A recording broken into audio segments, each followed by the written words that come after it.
laban pero hindi natin alam kung paano natin ilaban.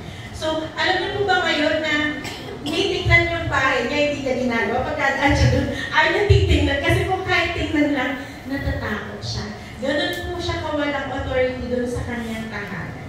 So, in essence, parang gusto niya pumunta sa bahay, gusto niya paalis yun, pero hindi niya kaya. Ang mga suntok niya doon sa nananahan sa bahay niya, hindi nararamdaman nung nananahan kasi hindi niya nakikita. So, ating pong pakikipaglaban, kailangan natin kilala ang ating kalaban. Hindi makatutulong kung tayo ay may piring. Amen. So, ang kalaban po, hindi po siya kinakatakutan, hindi po siya iniiwasan, siya po ay kinikilala at siya po ay kinakalaban. Amen. Ang sabi po ng Panginoon in 2 Corinthians chapter 2, verse 11, upang hindi tayo malamangan ni Satanas, sapagkat hindi lingid sa atin ang kanyang mga kapamaraanan. Ang ibig sabihin, may kapamaraanan ang demonyo na hindi rin alam. Amen? Na pwedeng lingid sa atin. Ignorance is the weapon of the enemy.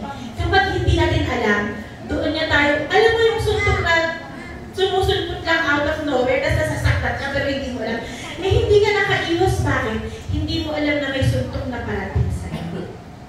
Sabi nga ng Panginoon, do not be outsmarted by the devil. Kaya ang sabi ng Panginoon in Luke 10:19, binigyan ko kayo ng kapangyarihang tapakan ng mga at daigin ang lahat ng kapangyarihan na at walang makakapanakit sa inyo. Napakaganda po ng ibinigay ng kapangyarihan sa atin ng Panginoon. Amen. Pero bakit sa buhay, nasasaktan tayo ng demonyo? Tayo po yung mananakit. Mahal na, maraming pong salamat po, Lord, sa umaga na ito, Lord. Salamat po, Panginoon, sa pagmamahal mo, sa biyaya mo, sa awa mo, sa grasya mo, O God. Salamat, Lord God, sa iyong salita. Father God, tinataas po namin sa inyo ang inyong salita. Kayo po ang magpala ng inyong salita, O God. Hallelujah. Ang puso po ng bawat isang nandito, Panginoon, Lord God, inyo pong buksan. Ang kanila pong isip, inyo pong hawakan. Ang kanila pong puso, Panginoon, Lord God, kayo po ang manahan, O God. Hallelujah. Hayaan mo, Lord, na ngayon po makita namin ang bawat laban na dati hindi namin nakikita. Hayaan mo, Lord God, na sa bawat laban kami mananagumpay gamit ang kapangyarihan ng pangalan ni Jesus. Amen. Hallelujah. Malampakan po natin ang ating Diyos. Ang ating pong pag-uusapan ngayon ay pinamagatang the God-given authority. Sabihin mo nga, God-given authority. So, hindi lang ito basta authority, kung hindi galing sa sino ang merong God-given authority, taas ang kamay. Sino ang merong, wala pa lang may alam na may God-given authority, si brother rin lang. Sino dito ang anak ng Diyos? Amen. Kung anak ka ng Diyos, therefore you have God-given authority. So, sino dito ang may God-given authority? Amen. Tayong lahat meron po yan. We have that God-given authority. So, ang sabi sa akin ng pinsan ko, paano kaya palalayasin yan? Sabi niya sa akin, tara, palayasin natin. Uy, ako ikaw may authority dyan. Sabi niya, paano gagawin ko? Sabi niya, ay mahabang proseso. Hindi basta-basta. Kasi nga kailangan ng authority. Hindi naman po ipinalayas mo yan lalayas. Minsan nga po, nagkukwentuhan yung Kristiyano at demonyo. Sabi, hindi pala sila nagkukwentuhan, nagka-inkwentro sila. Sabi ng Kristiyano, demonyo, lumalas ka sa harapan ko sa pangalan ni Jesus. Sabi ng demonyo, sabi ng demonyo, sabi ng Kristiyano, bakit ka tumatawa? Ano ka? Sabi ng demonyo, ano sabi mo? Kristiyano ka, sabi ng demonyo. Sabi ng Kristiyano, oh, Kristiyano ako, bakit? Kung Kristiyano ka, Kristiyano rin ako, sabi ng demonyo. Bakit? Hindi ba naniniwala ka sa Diyos? Sabi ng demonyo sa Kristiyano.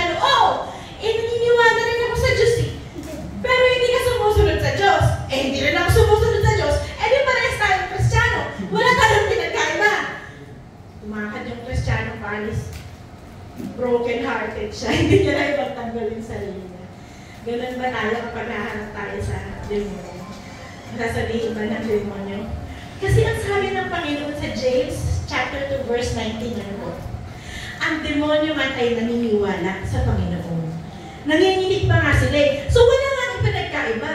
Kung Kristiyano tayo na naniniwala sa Diyos pero hindi tayo sumusunod sa Kanya, wala tayong pinagkaiba sa kalaban. Dahil ang kalaban, naniniwala din sa demonyo. Ang sakit na-realize ng Kristiyano.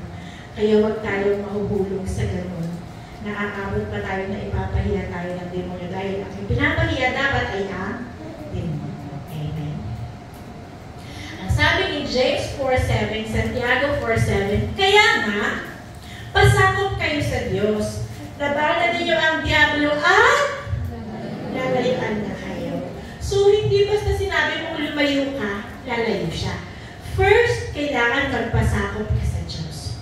Pangalawa, kailangan labanan mo. Hindi po pwedeng nasa step 3 ka na agad. Lumayo ka! Eh, hindi naman nakita ng demonyo yung authority ng Panginoon sa buhay mo. Paano siya lalayo? Eh, napagtawanan ka pa, naipahiya ka pa. Amen? So, hindi maganda. Alam niyo po, sa church pangalan, di po ba? Ang demonyo po, very active sa ating buhay. Believe it or not. Kasi po, ang demonyo ay nandito lang talaga. Minsan nga po, sumasama pa yan sa church. Hindi naman po sila takot sa church. Hindi nga po sila takot sa Kristiyano, hindi sumusunod sa Panginoon, sa church pa kaya. So, kahit saan po, kaya nga madalas, nanakawin ng demonyo yung isipan mo, yung attention mo. Minsan, nasa church ka, pero ang isip mo nasa teleserye na panakagabi. O kaya sa Korean novela bukas. O kaya napatingin ka sa Facebook o sa Instagram. O kaya inantok ka. Kahit yun lang. Diba nawalan ka ng ganang makinig ng salita ng Diyos? It's the trap of the enemy.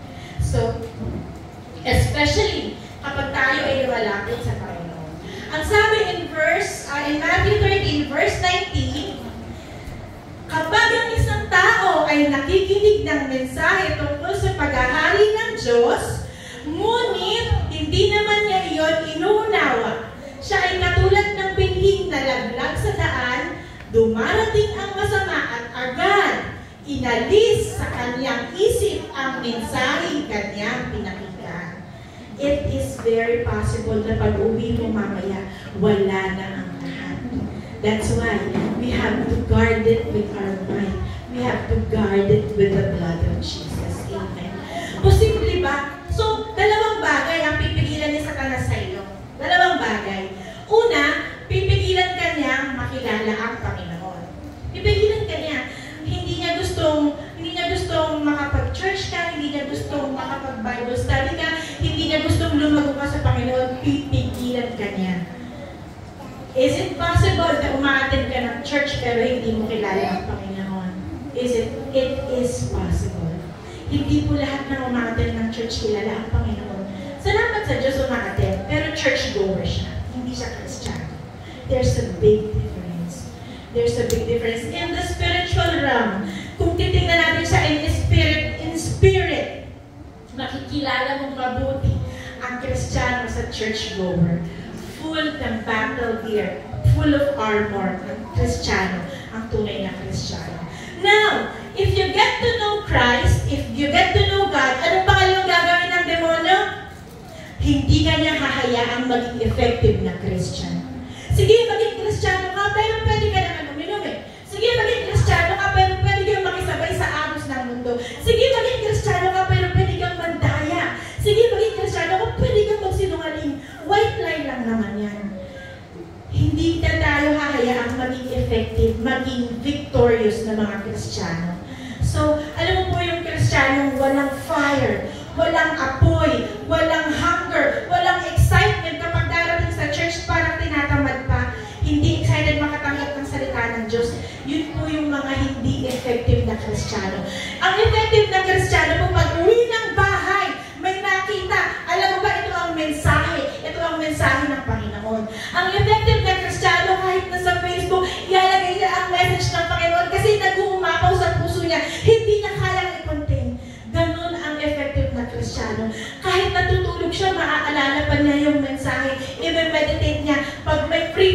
siya, babasahin niya sa Bible just to be sure na tama ang sinabi ng mensahe.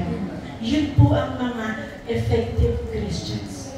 Are we effective Christians? Or are we Christians in name only? Hallelujah.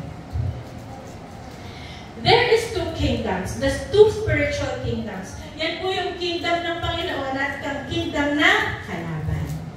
Tatanungin ko po kayo, nasaan po ang kingdom ng Panginoon? Saan po? Yan. Diyan. Ang kingdom ng Panginoon, kasi nasa third heaven po siya. Meron po kasi first, meron second, may third. That's for another study po. Pero nasa third heaven. Tatanungin naman kita, nasa naman ang kingdom ni Satanas? Nasaan? Very good, nasa earth. Wala po sa impyerno ang kingdom ni Satanas.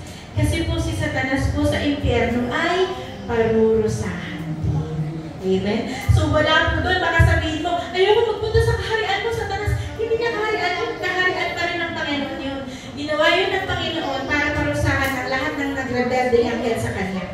Take note, para sa anghel, hindi para sa tao. Ngayon, napupunta lang ang tao kapag nahikayat ni Satanas na pumunta sa impyerno. Kapag nalidlang sa mga worldly na bagay. Amen. Kagaya po ng Panginoon Jesus, He was tempted po, inakit po kay Satanas ang Panginoon. Ang sabi ng Panginoon, ang sabi ng demonyo, sa Matthew 4:1-11 po yan, po. Sabi niya, sige, turn the stones into bread if you are the Son of God.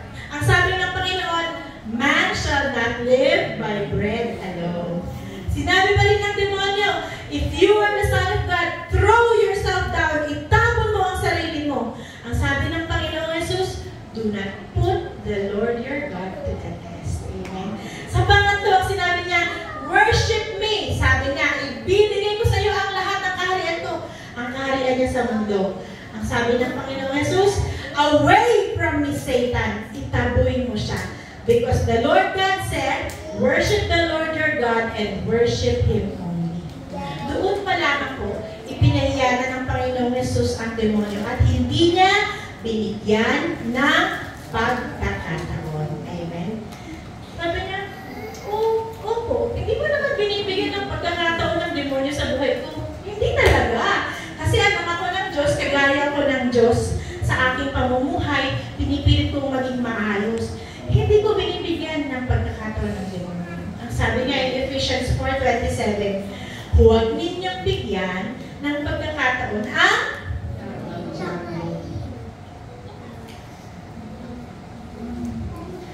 the first sin known to man, at least, the first sin known to man can be found in Isaiah 40. Ito po yung pagkakasalan ng demonyo. Ano po sabi ng demonyo? You said in your heart, I will ascend to heaven. I will raise my throne above the stars of God. Si Satan po ang nagsasabi nito, I will sit enthroned on the mount of assembly. I will ascend above the tops of the clouds. I will make myself like the Most High. Ito po ang unang-unang kasalanan na ganap ng rebelde po ang demonyo. So, pride and arrogance, thinking na po pwede tayong maging sing-talino ng demonyo. Pride. Sa ating pong mga buhay, binibigyan natin ng pagkakataong pumasok ang demonyo hanggat meron po tayong pride and arrogance na kinikip-kip sa dibdib natin. Meron po tayong labis-labis na galit sa kamag-anak, labis-labis na tampo, o yung pagkasuklam sa isang tao. Ang tagal na natin umaattend ng church, pero meron pa rin galit na nakalagay sa puso. Meron pa rin pride, merong arrogance. We are giving an enemy an entry sa ating mga buhay. We give them entry. Binibigyan sila ng pintuan. Sobrang galit. Hindi makontrol na galit. We give the enemy a foothold. Binibigyan natin ng pagkakataon ng Diablo. Hallelujah.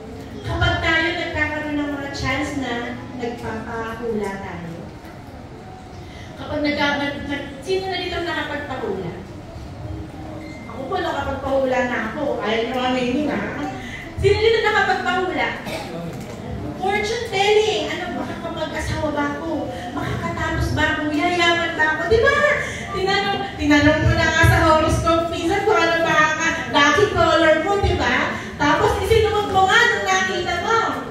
Naging lucky ka nga ba? Baka naman, nung ko nakilala si husband. So, kapag, ang future ko, if we want to know the future, basahin mo ang Bible. The future is in the Bible. Hindi po yan kaya sabihin ng kahit sino ba. Or for example, nag-alay ka ng, sino po nagpagawa ng bahay? Nag-alay ng manok, ng baka, ng baboy. Ginagawa ko yan. Sino? Ginawa ko rin yan. Ako lang ang talagang makasalanan dito. Babait nyo ha? Okay. Palit tayo. Ako din makikinig. Diba? Ginawa ko po yan. Bumili kami ng native na manok. Tapos yung dugo, itinalihid sa bahay namin yan. Tapos nilagyan ko pa po ng 10 pisong coins para mas swerte na. Binigyan ko ng pintuan ang demonyo sa buhay.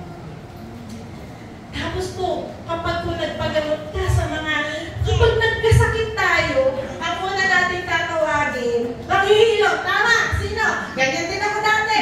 Ako na naman lang. Puro na lang ako okay? Maghihilot muna. Pag hindi kayo nang maghihilot, sabihin na maghihilot, UTI yan, punta ka sa doktor. Sabihin ko, bigyan ka ng antibiotic. Inutusan pa ako nung maghihilot, bigyan ko daw ng antibiotic. Pero pagkatapos hindi tumalab sa doktor, siya na tayo punta sa Panginoon. Baliktad, di ba? Dapat una ang Panginoon. Alam mo po yung mga Latin prayers, yung, ewan ko basta, Domini, mga ganun, di po ba? Kasi ang lolo ko din, guilty na naman ako dyan. Ang lolo ko po naglalatin. Ako talaga na. Ang lolo ko po, gustong pinasahan ko ang nanay ko ng, yung prayer na nakalagay sa lalim ng poon. Ganun po. So, ang dami pong doors. Kumbaga, ang dami ng butas ng kalaban. Kahit maliit lang po yun, pwede pa rin po niyang daanan. Ang sabi ni 1 Corinthians 10:20, hindi ang ibig kong sabihin ang mga pagano ay nagkaalay ng kanilang handog sa mga demonyo. Hindi mo po pwedeng sabihin na nagpagamot ka sa manghihilot tapos si Lord ang pinasalamatan mo. Hindi mo pwedeng isipin na si Lord ang gino-glorify mo, nagpagamot ka sa manghihilot, di ba? Hindi po pwede. Hindi rin po pwedeng sabihin mo na nagpatay ka ng manok, pero si Lord, salamat sa bahay na ito. Hindi si Lord ang pinag-aalayan mo ng manok. Hindi mo ang pinag-aalayan. And sabi in Leviticus 19:31, huwag kayong sasangguni sa mga kumakausap sa mga espiritu, sa mga namatay, o sa mga manghuhula. Ano po ba ang passcode doon sa Bondo? Ang Bondo, hindi namin mabuksan. Mag-usap tayo sa manghuhula o sa espiritista para malaman natin ang passcode. Yung may mga ganun. Ako na naman ang guilty, may gumawa ba niyan? Diba? Gustong malaman na asan na kaya ang titulo ng 10 hektarya. Hindi natin makikita. Kapalamin sa espiritista din mo ba? Hindi po gusto ng Panginoon. Most of you will be shocked sa susunod kong sasabihin. I want you to receive this with an open mind and an open heart. Knowing na hindi tayo nagbababa ng kahit sino man, hindi rin tayo nagtataas ng kahit sino man, maliban sa mga pamilyang pangalan ng Panginoon Jesus. Marami pong sitwasyon sa atin na ang akala natin is we are in the faith. Akala natin is sumasamba tayo sa tunay na Diyos. Pero, kapag inisa-isa mo ang doktrina ng bawat sinasambahan, kasi meron po silang doktrina. Meron po silang ilalagay na kapatid ni Satanas si Jesus. Pero, ang lahat ng sinasabi nila, parang totoo naman. Meron din pong doktrina na kasama ng Panginoong Jesus si Maria na makapagbibigay ng kaligtasan. Pag tinignan mo ang doktrina, parang totoo naman.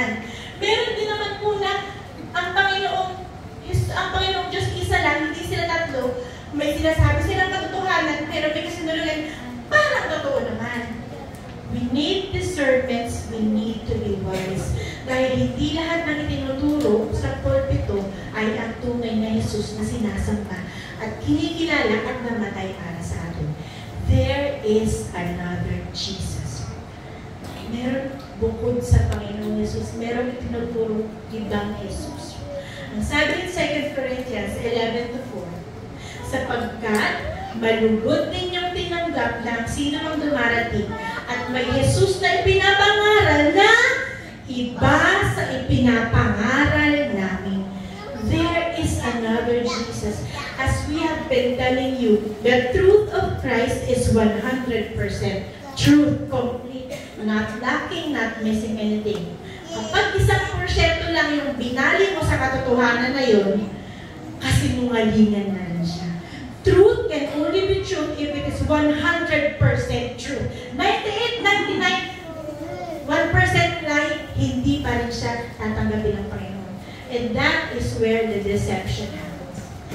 That is where I can prove to you na ang doktrina ng bawat nakikita nyo is not 100% aligned sa Panginoon. I challenge you to ask and seek the wisdom of the Lord. Do not be deceived dahil ang akala ng marami kapag sumasamba, kapag pumupunta ka sa mga ganitong lugar, you are saved. Uulitin natin, hindi porke nandirito, saved din. It is through relationship with Jesus Christ. Now, it's very painful to know na akala mo all your life you were living for the glory of God and then eventually malalaman mo kasi nungalingan ka. Amen.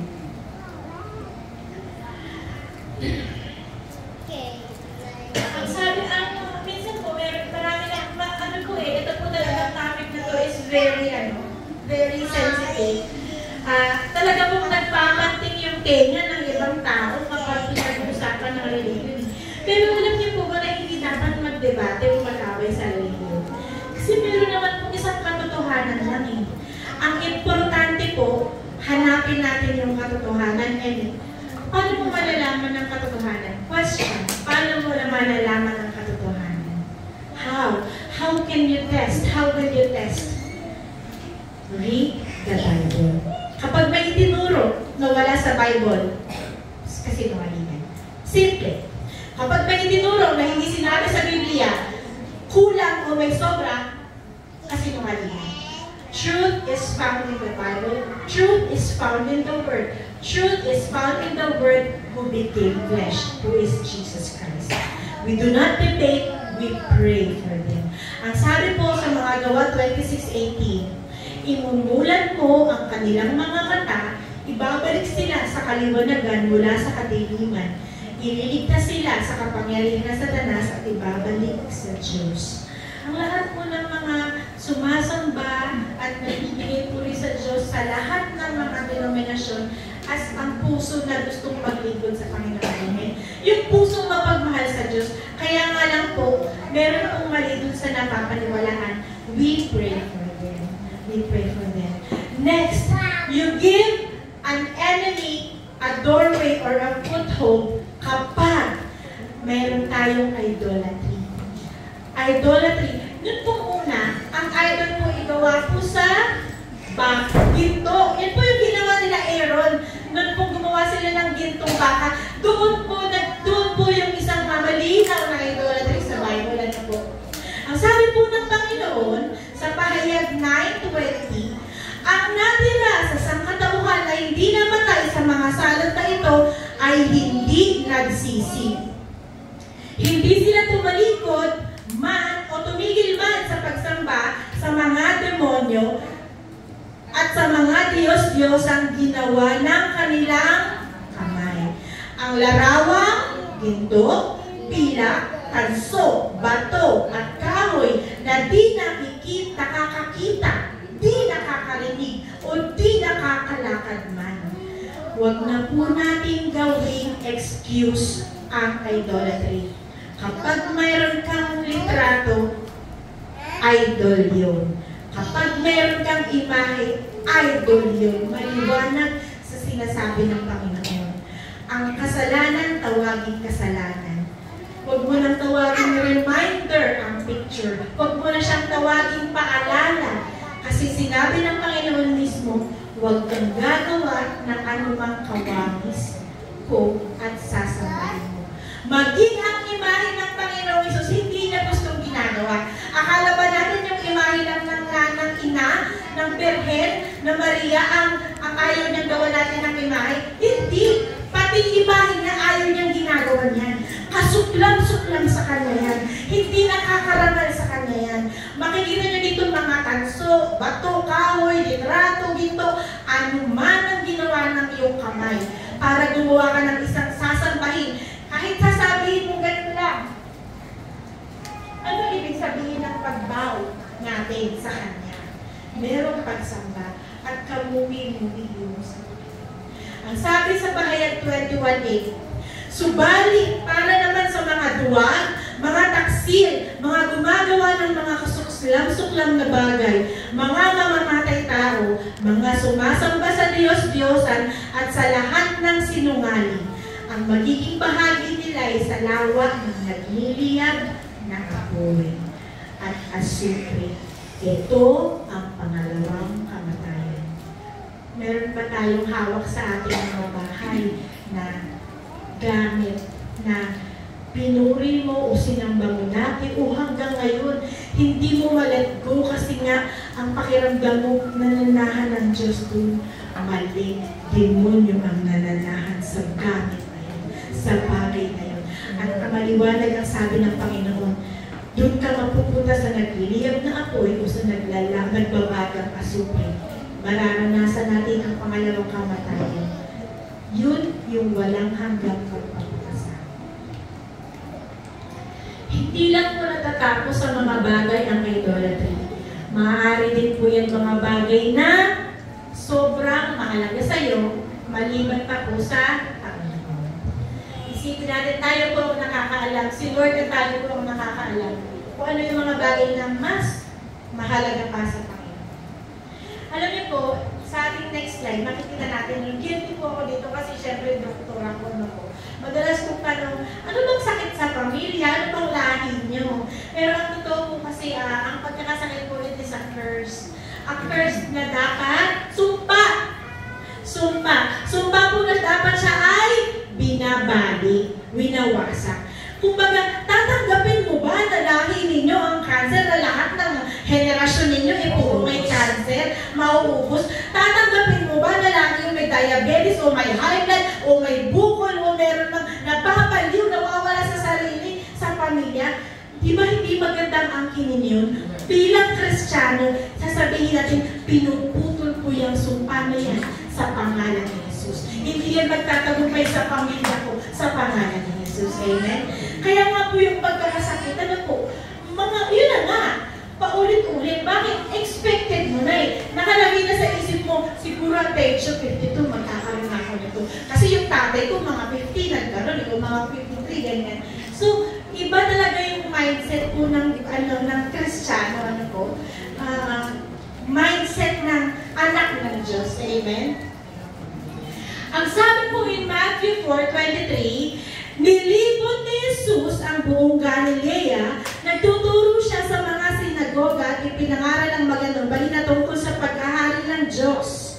Pinagaling din niya ang lahat. Pinagaling ang lahat. Pinagaling ang lahat. Lahat ng uri ng sakit at karamdaman. Wala siyang itinira. Walang itinitira o tinatabi ang Panginoon pagdating sa pagpapagaling. Sabihin ba niya, ay, hindi akin yan pang doktor yan. Ay, hindi akin yan pang albularyo yan. Pinapagaling ng Panginoon na lahat. Kaya nga po, ang problema lang, hindi kasi natin na-exercise yung authority na meron tayo sa buhay natin at sa buhay ng mga mahal natin sa buhay. Ang sabi po in Marcos 5:34, subalit sinabi sa kanya ni Jesus, anak, pinagaling ka na ng iyong pananampalatayang pagtitiwala sa Diyos na pinagaling ka na. The problem is we don't get well because we don't believe. Hindi tayo gumagaling kasi hindi naman talaga tayo naniniwala na sino na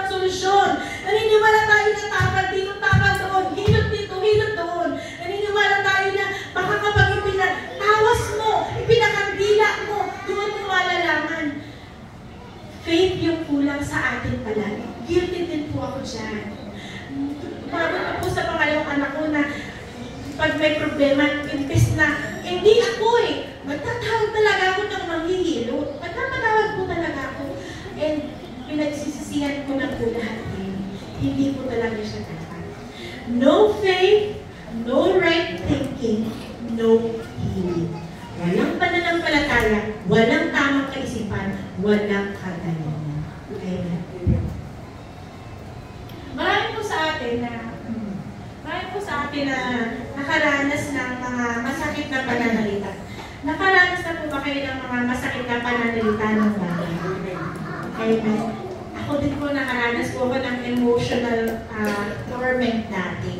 Mahirap po, hindi madali. Alam niyo po, nung panahon na yun, gusto ko na pong sa pangarap na susunod ko, gusto ko naman po ito. Gusto ko mag-suicide noon. Kasi po, tinotorment po ako ng kalaban na nasa loob ko Dahil, nurture ko po yung emotional torment na nasa isip ko, hindi ko kayang i-handle, bata pa ako noon. Mahirap siya. Yung mga taong lumaki na binubuli, yung mga taong lumaking sinisigawan, yung mga taong lumaking ina-abuse, o yung mga taong nasanay na makarinig ng matatalo sa salita, yung duguan ng puso at isip. Door po yun para pasukin na rin tayo ng kalaban. Bagamat victim tayo, pero kung papasukin ka pa rin, bakit yung kalaban po papasok sa pinakamahina. Alam niyo po, ang dami kong pasyente, hindi po ako nagbibiro. Sa panahon kong namumroblema sila emotionally, ang nasabihin, meron po silang maririnig.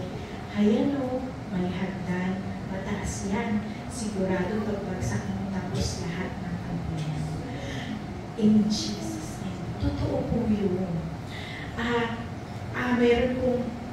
Meron pong nasa abroad siya, kailangan na magpadala, wala siyang, nasa-stress siya sa lahat ng mga pangangailangan. Tapusin mo na. Mabilis lang naman yan Wala ka ng problema pagkatapos. Isang pastor po, nasa near-death experience siya. Ang sabi po ng boses sa kanya, tigilan mo ang paghinga. Sabi niya, bakit ko titigilan ang paghinga? Ang gusto ng Panginoon, mabuhay ako. Nung na-discover niya na demonyo pala yung nagsasabi sa kanya tumigil paghinga, nirebuke niya. Nawala yung boses, nakahinga siya ng maayos. Alam niyo po, hard as it may seem to believe, baka mahirap maniwala sa inyo. Sa totoo lang po, ang mundo natin is spiritual. Spiritual talaga. Hindi nga lang natin nakikita. Pero ang sabi nga po ng isang pastor, kung nakikita natin kung gaano spiritual ang mundo, kung gaano kasama, kung gaano po yung mga plano ng demonyo, baka po sa simbahan na tayo nagtira. Sobrang appreciate natin na ang daming masama, grabe ang battle, ang daming nag-aaway, ang daming padalangin pinipigilan. Sa simbahan ka na tumilang na nalangin, lagi araw-araw, dahil nga sa spiritual natin. So ito pong mga sugat na ito ay pwede rin pong pagmulan unless magpatawad tayo. Unless tanggapin natin na kayang baliktarin ng Panginoon ang masama papunta sa mabuti. Unless tanggapin natin na ang mga bagay na ito, bagamat nakasama, ngayon nagiging kalakasan mo kasi nagagamit ng experience para maging testimony sa ibang tao. Amen. Unless we surrender to the Lord. Amen. Lahat po ba tayo mayroong mga ganitong experiences? Hindi po yan kakaiba. My heart was broken. This message came from a boy na naging pasyente ko po. Ang batang lalaki na ito, siya po ay hindi makahinga, nagpapalpitate, hinihingal, hinahapo. Tapos po, hinang-hina siya. Nung tinanong namin siya, ang nangyari po pala dahil nasira niya yung iPad ng kapatid niya, pinagmumura po siya ng kapatid niya. Ang daming masasakit na nakakagalit naman kasi pag sinira talaga yung gadget mo, natawa pa si Queen. So, kapag minura siya, alam niyo po yung effect sa bata, hindi po siya nakatulog, na-stress po siya, na-trauma po siya. Tapos po, kaya din pala ganun yung response ng mga magkakapatid kasi po hindi sila properly trained dahil po ang kanilang pamilya ay inatake rin po ng kalaban. Alam niyo po yun yung dugtong na atake ng kalaban. Dugtong, sunod-sunod na suntok sa atin ng kalaban, pero hindi natin nakikita. Nung nagkaayos yung magkapatid, nawala yung mga nararamdaman. Amen. So,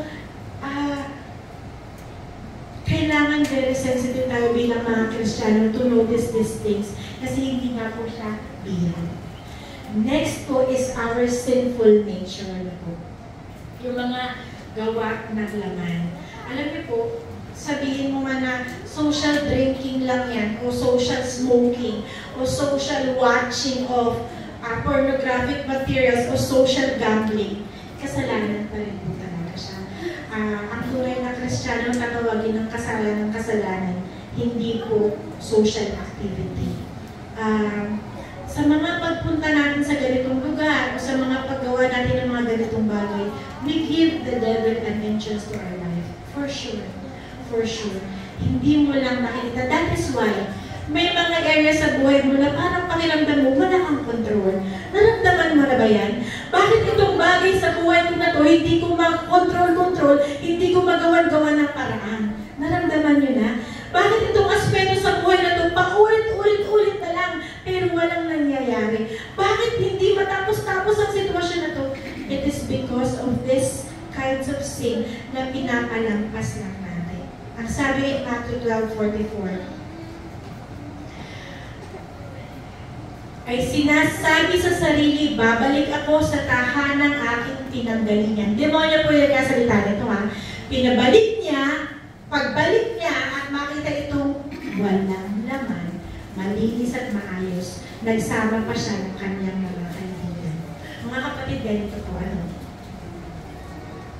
Kunwari, mangangako tayo na hindi na po tayo magmumura, hindi na po tayo iinom, hindi na po tayo manonood ng mga pornographic films, hindi na po tayo magsusugal, hindi na po tayo gagawa ng mga bagay na hindi kalagod-lagod sa Diyos. Susubukan natin na po, papaalisin natin ng demonyo na po.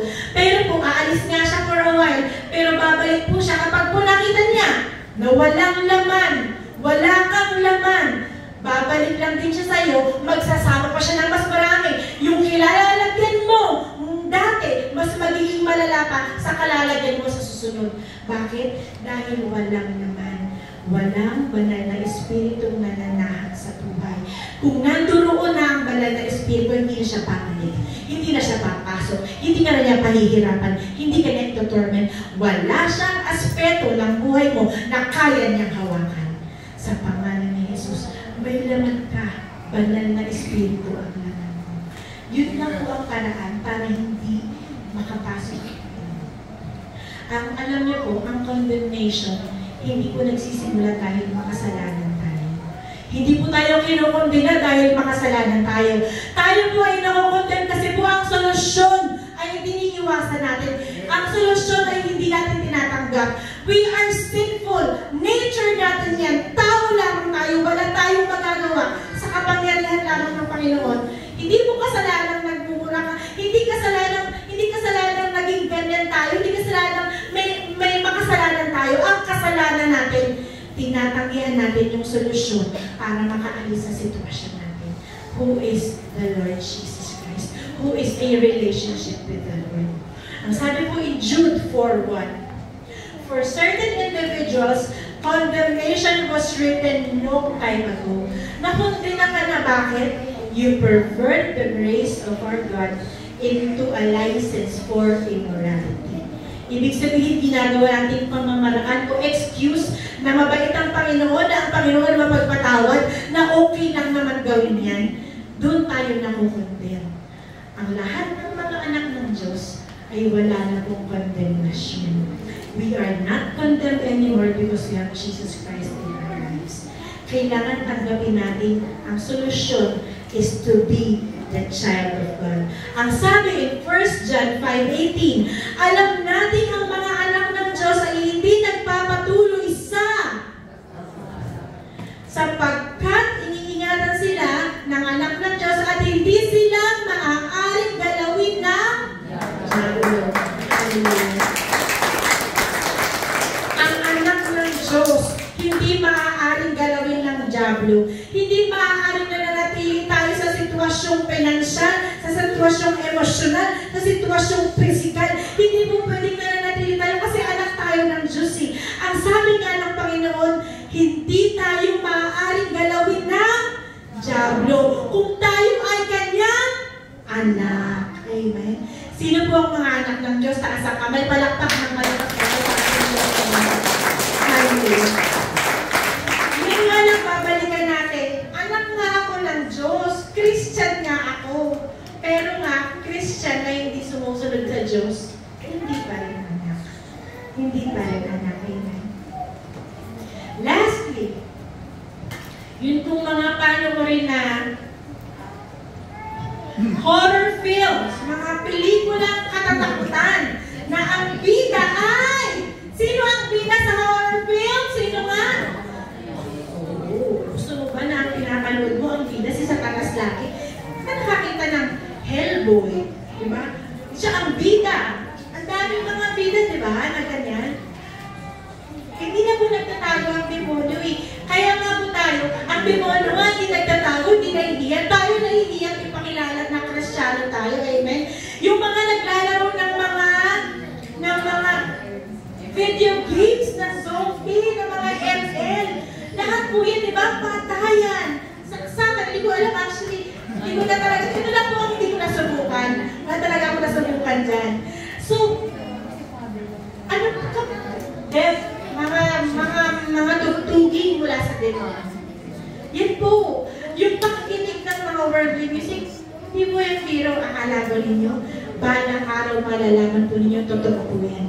Ang pakikinig at paglulublob sa worldly music, hinahayaan mo magkaroon ng entry ang demonyo sa buhay mo. Kung ikaw ay tunay na Kristiyano na hindi ka nanilikha ng Diyos para doon. Tingnan po ninyo ha, isang example po sa lyrics ng Makamundo. Ang sabi po ano? Ang sabi po niya, ito po sa cartoons po ito nakita ha, sa cartoons po ito nakita. Ang lyrics po is, bata po ang kumakanta nito ha, I wish I was in coma. I wish I was in coma. I wish I was in coma. Sa SpongeBob po yan. Ayan, praise. Natakot ka doon. Pero at least, diba, hindi na nga tayo kasi, hindi tayo malalamangan ng demonyo. Alam na natin yung pamamaraan niya. Yan po, guilty din po kami dyan. Kasi nga po, pinapanood ng anak ko. Alam niyo nga po ba yung kwento namin na after ilang years, nangyari po talaga sa anak ko yun. Kaya nga po kailangan i-re-review natin. Amen? I-re-review natin in Jesus' name. Meron po pong isang kanta ng anak ko na na-review ko rin po. Ito po yung start na tumigil na talaga ako totally sa pakikinig ng worldly. Si brother niyo po kasi galing po siya ng abroad. Mahilig po siya paglagay sa cellphone ko ng mga worship song. Natumuno po kasi yung cellphone ko ang dami-daming worship song. Tinatanggal ko na lang. Bakit dami naman kasi nito So, gusto ko pa rin pakikinig ng worldly until marinig ko yung anak ko na nakumanta. Sabi niya, I kissed the girl and I like you. Pang LGBT yun na. Sabi ko, simula no, nireview ko yung kanta na yan, nireview ko, tinanggal ko lahat ng worldly music sa cellphone ko. Yung pinura kong mga kanta na worship, isa-isa ko patuloy din-download. 300 yung binigay niya sa akin. Pinaghirapan ko isa-isa sa akin. Okay na pala ang download ito sa akin, hindi ko pinura. Pero, praise God po, nandun na po kami dun sa, pero doon sa mga bata talaga, alam mo, kahit sa school, kasi worldly naman ang pinapatutuloy, kailangan po talaga bilang mga magulang maging wise po tayo sa pagpapalaki sa ating mga anak. Amen? Pati po yung mga palabas. Kasi po ang mga palabas nga po sa cartoons, puro gano'n na. So pag-ingat po tayo. Ang sabi nga po sa memory verse ni Artie at ng aking mga anak in Matthew 6, chapter 22 to 23. The eye is the lamp of the body. If your eyes are healthy, your whole body will be full of light. But if your eyes are unhealthy, your whole body will be full of darkness. If then the light within you is darkness, how great is that light? Kung ano ang hinahayaan mo, makita ng mata mo, Kung ano ang hinahayaan mo mag-absorb ng Espiritu mo, kung ano ang hinahayaan mo nag-feed sa iyo, yun ang mangingibabaw sa katawan mo. Ngayon, kung puro horror movies ang pinapanood mo, ano ang itsura mo sa espiritual? Amen? Kung puro zombie games ang nilalaro mo, anong itsura mo sa espiritual? Kung puro mga kahalayan ang pinapanood mo, ano ang itsura mo sa espiritual? Amen? Ang sabi po in Galatians 6:8, whosoever sows to please their flesh, from their flesh will reap destruction. Kapag ang pinapakain mo ay yung laman mo, kapag ang pinapakain mo ay yung laman mo, ano ang lumalago sa'yo? Laman din. Kapag whosoever sows to please the Spirit, from the Spirit will reap eternal life. Kung ang pinapakain mo ay ang Espiritu mo, ano rin ang kakangtan mo? Buhay din na walang hanggan. So makikita sa'yo, ano ba ang pinapakain mo? Hindi natin nakikita yan dito, pero makikita natin yan sa labas. Ano ang pinapakain mo? Espiritu o laman? It is time to ask ourselves, how much time do you spend feeding your spirit compared to the time you spend feeding your flesh? How much time, mga kapatid? Huwag natin hayaan na lumago yung laman na wala ng kalakasan ng espiritu, mamamatay na lang sa atin. Guilty sa isa, guilty sa lahat, ako po yun. Ginawa kong lahat ito. And I ask forgiveness from the Lord. We pattern ourselves with the authority of Jesus. Ang sabi ko, alam niyo po, meron pong kwento in Mark chapter 1, verses 23 to 26. Ano po? Ito po yung pumunta po si Jesus sa Hadarenes. In Tagalog, dumating sa kabilang Hadareno. Ang sabi po sa Matthew chapter 1 verse 23, sabi niya, just then a man in their synagogue who was possessed by an impure spirit cried out, what do you want with us, Jesus of Nazareth? Sabi ng demonyo po Sabi ng demonyo, what have you come? Have you come to destroy us? Nandito ka ba, Jesus na Nazareno, para wasakin kami? Kilala kita. Ikaw, you are the Holy One of God. Ang sabi ng Panginoon, be quiet. Ang translation po, binusalan. Nilagyan ng busal. Hindi talaga makapagsalita. That is the authority that we have. Kapag nasa atin ang Panginoon Jesus, hindi sila makakagalaw, hindi sila makakatanggi. In Luke chapter 8, verse 26 po, 33. Ang sabi po sa verse 28, ano po, what have I to do with you, Jesus, Son of the Most High God? I beg you, do not torment me. Nakikiusap ako sa iyo, huwag mo akong pahirapan. Jesus has the authority to torment the devil. And any child of God has the same authority to do so. Kailangan tayo yung anak na kinakatakutan ng demonyo. In Luke chapter 8, verse 30, ang sabi po ang sabi ng Panginoon, anong pangalan mo? What is your name? Ang sagot ng demonyo, Legion. Legion po is a Roman term. Mga sundalo po yan, usually 20,000 battalion. Imagine, sa isang tao, ang laman na demonyo, 20,000. Bakit? Ang daming butas sa buhay natin. 20,000 legion. Anong sabi? And he said, Legion, because many demons have entered him, and they begged him that he would not command them to go into the abyss. Please, huwag mo kaming utusan pumunta sa impyerno right now. Please, huwag mo kaming ipadala sa impyerno. Sa Tagalog po, in Matthew 8:28-32, nang dumating si Jesus sa kabilang ibayo, sa lupain ng mga Hadareno, sinalubong siya ng dalawang lalaking sinasapian ng mga demonyo. Sila ay nakatira sa libingan, napakabangis nila, kaya't walang sino man ang dumaraan doon. Biglang nagsisisigaw ang dalawang lalaki, Ano ang pakialam mo sa amin, anak ng Diyos? Naparito ka ba upang pahirapan kami kahit hindi pa panahon? Sa di kalayuan ay may malaking kawan ng mga baboy na nagsisikain. Nakiusap sa kanya ang mga demonyo. Kung palalayasin mo kami, papasukin mo kami sa mga baboy na iyon. Ang sabi ng Panginoong Hesus, sige, lumayas kayo. Alam niyo po, ang mga demonyo, hindi po nila kaya na wala silang pinoposes na katawan. It is very tormenting po. Parusa po sa kanila kapag walang host, kapag walang tao, walang object, walang sinasabihan. Kailangan meron silang pinananahanan. Bagay man yan, katawan man yan, ano man yan, kailangan na meron silang pinapanahanan.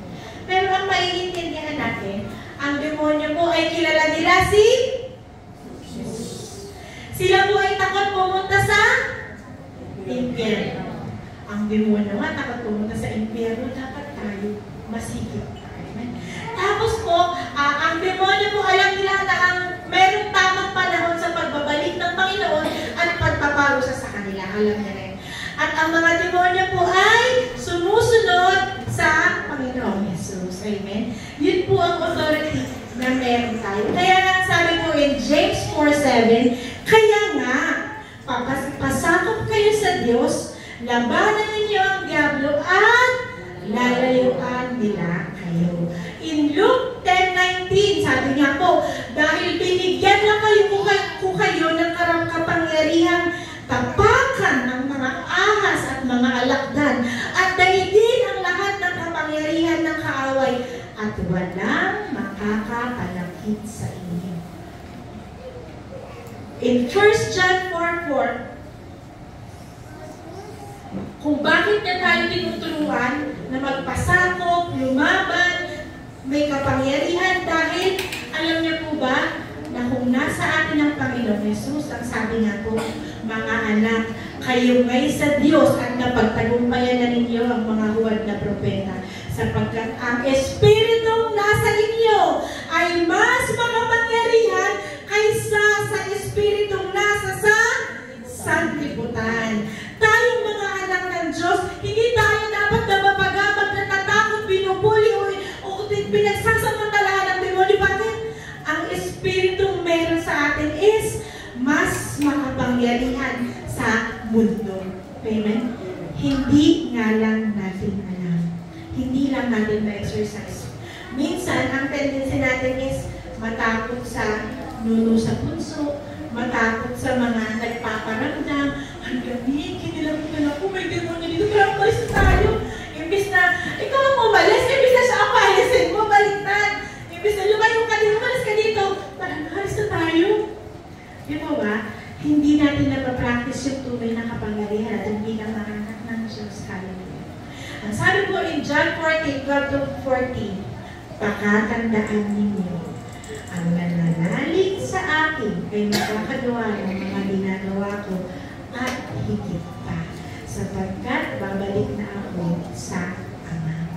Mga kapatid, alam niyo po yung pagpapagaling, pagpapalayas, paggawa ng milagro na ginawa ng Panginoong Hesus, ang pangako po niya, higit pa rin yung kaya natin gawin. Can you imagine that? Nakamangha-mangha po yung mga ginawa ng Panginoon. Pero ikaw, na tao lang, ako na tao lang, kapag anak tayo ng Diyos, kapag nananalig tayo sa Diyos, kaya nating lampasan ng lahat ng ginawa niya. Hindi mo ba napakagandang pangako nun sa Panginoon? I-exercise natin, gamitin natin, huwag tayong magpapatakot sa demonyo. Ito po yung isang take home na gusto kong malaman ninyo. Gusto ko kayo ninyo. Ang sabi po in Luke 86-30, basahin ko po ng buo ha. Dumaong sila sa lupain ng mga Geraseno, katapat ng Galilea sa kabilang ibayo ng lawa. Pagbaba ni Jesus sa bangka, sinalubong siya ng isang lalaking taga-roon na sinasapian ng demonyo. Alam niyo po, kapag sinasapian ng demonyo, hindi naman po kailangan umiikot ang ulo natin o hindi naman po kailangan na lumulutang tayo Hindi po yun. Huwag niyo pong asahan na ganun. Kasi po kung pwede po na possession, most of the aspects of your life, hawak niya. Meron din po oppression. Yun pong mga parting maliliit, financial, physical, kaligayahan, emotional, hawak na yun. Pero hindi ka niya hawak lahat. Bakit? Kristiyano ka eh. Meron kang Diyos eh. Pero, may hawak siyang konti. Pwede yun. Pwede mangyari. So, hindi kailangan na umaikot-ikot ang ulo para ka ma-oppress o masapian. Pwede kang pakialaman kapag wala ang Panginoon sa buhay mo. Matagal na itong hindi nagsusuot ng damit, ni ayaw rin tumira sa bahay kundi sa mga kuwebang libingan na mamalaki.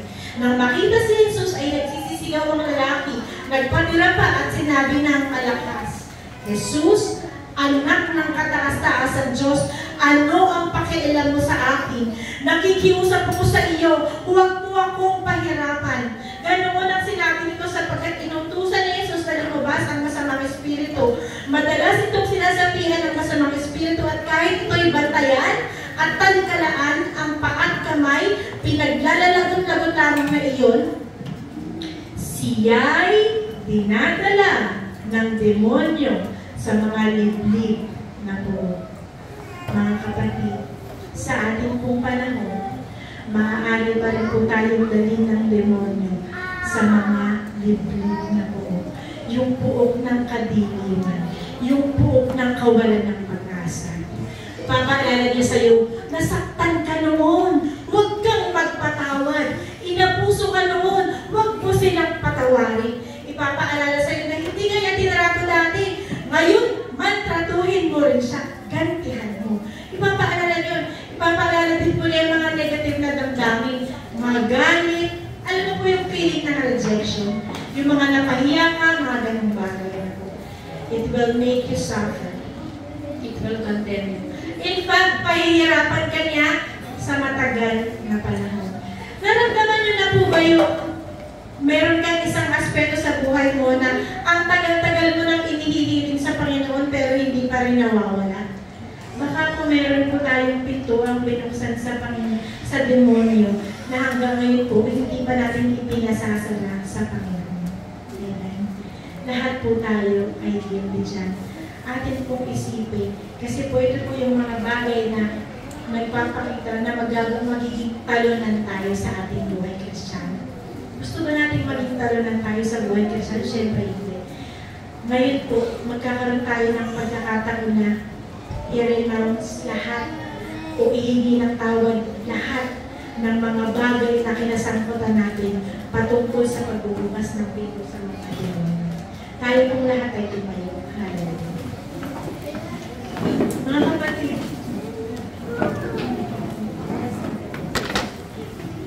kapatid, wala na pong silbi ang nakaraan.